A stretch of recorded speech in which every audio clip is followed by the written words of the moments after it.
ఇస్తామని చెప్పారు. సో దాని మీద మీ ఒపీనియన్ ఏంటి? దిల్ రాజు గారు ఏం చేసిన డబ్బుల కోసం తప్ప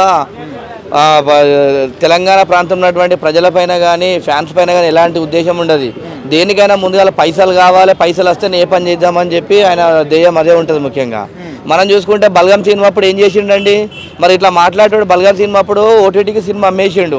అమ్మేసిన తర్వాత అందరూ గ్రామాలలో సర్పంచులు, ఎంపీటీసీలు అందరూ కలిసి లోకల్ లీడర్లు అందరూ స్క్రీన్ పెట్టి గ్రామ ప్రజలందరికీ చూపెట్టాలి. ఒక ఫ్యామిలీ ఎంటర్టైన్మెంట్ సినిమా ఇట్లా ఉండాలి, మనం భవిష్యత్తులో కూడా ఇట్లా ఉండద్దు, అందరం కలిసికట్టుగా ఉండాలని చెప్పేసి ఆ సినిమా కాన్సెప్ట్ వచ్చింది కాబట్టి దాన్ని అందరికి చూపెట్టారు.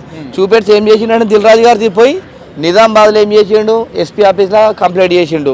ఈ సినిమాలు ఇట్లా చేసి మమ్మల్ని ఓటీటీ వాళ్ళు ఇబ్బంది చేస్తారు, ఇది ఇంత సినిమా హిట్ అవుతుంది అయిపోయింది అనుకోలేదు, లేదంటే ఓటీటీ సినిమాను అమ్మయ్యపోతుంటే నాకు కోట్ల రూపాయల నష్టం వచ్చింది, ఆ సినిమా ఇంతమంది చూస్తారని తెలియక నాకు నా లాభాలన్నీ వేనాయని చెప్పేసి ఉద్దేశంతో అక్కడ పోయి కేసు పెట్టడం జరిగింది.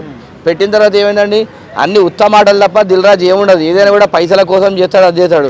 ఇప్పుడు ఇట్లా ఫేక్ కలెక్షన్స్ అనేవి జనాలకు చూపించడం వల్ల వాళ్ళ జనాలు మోసపోతున్నారు అనుకోవచ్చు కదా? 100% మోసపోతున్నారు. దిల్ రాజు గారు నీకు అంత పెద్దగా తెలంగాణ ప్రజల మీద ప్రేమ, అనురాగాలు, ఆప్యాయత ఉంటే గిట్ట నీ సినిమాకు నువ్వు సాధారణమైన రేటు పెట్టు.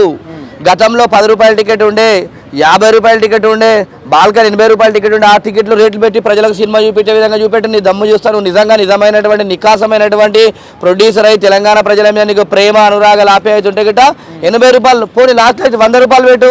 సినిమా రాగానే 250, 300, 1000, 800 థియేటర్లతో టికెట్లు అమ్మిపించి బ్లాక్ టికెట్లు అమ్మించి బ్లాక్ దందాలు చేయడం తెలుసు తప్ప నీకు తెలంగాణ ప్రజలపైన కానీ తెలుగు రాష్ట్రాల ప్రజలపైన కానీ ఎవరి మీద ప్రేమ లేదని చెప్పేసి నేను చెబుతున్నాను.